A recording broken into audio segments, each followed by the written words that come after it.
Hey, so this is a super late video about Patient Care 3 at the University of Florida College of Pharmacy curriculum. Patient Care 3 was all about cardiovascular system and the respiratory system.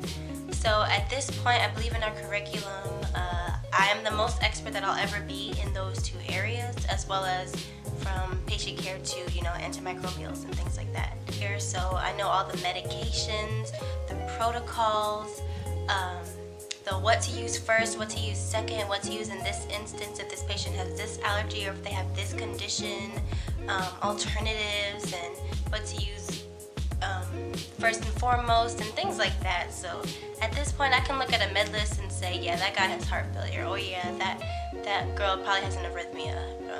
So we went through high blood pressure, we went through anticoagulation, so blood thinning like the heparin they use in the hospitals. We went through heart failure and what drugs to use then and there. We went through ischemia, we went through myocardial infarctions, which is heart attacks. What didn't we go through? Anything that had to do with the heart, I know all of that, very in-depth. And then we also did some respiratory, so I finally know what's a controller versus a rescue inhaler and steroids and all of that right now, which is great because I didn't know any of that. And I have asthma myself, so that's sad. But so yeah, all the asthma COPD protocols, again, what drugs to use first and second in this instance and that instance. As far as the rigor of the course for Patient Care 3, pretty much the same. Lots of lectures.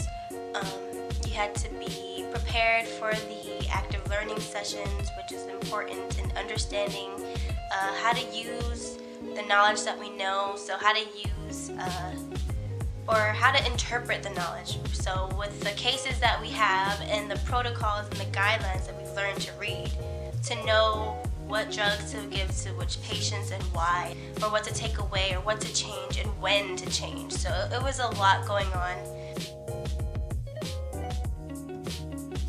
So knowing about the cardiovascular and respiratory system and things really helps me in my job.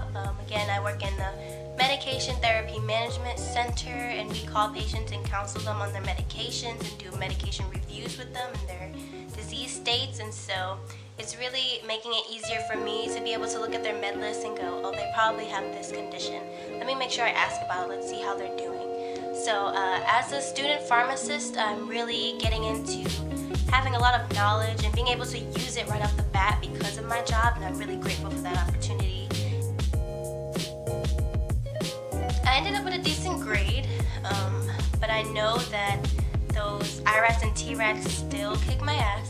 Gonna definitely focus on getting my GPA up and doing great on those IRATs and TRATs because that can make or break you.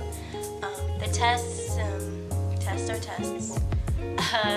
But other than that, I really enjoyed the content in Patient Care 3, and so I think that going forward, I'm definitely have the better study habits and things like that that I used in Patient Care 2 and 3 that I'll put forth in Patient Care 4 and 5, which I don't exactly know what those are about yet, but I will let you know. For the sake of completeness, I'm going to keep coming back on here and doing a little review about all the classes because I think it's interesting. If I was a student, I'd want to know what I'm getting myself into and what to look out for and what to be excited for and what to prepare for. So yeah, thank you for watching, and subscribe.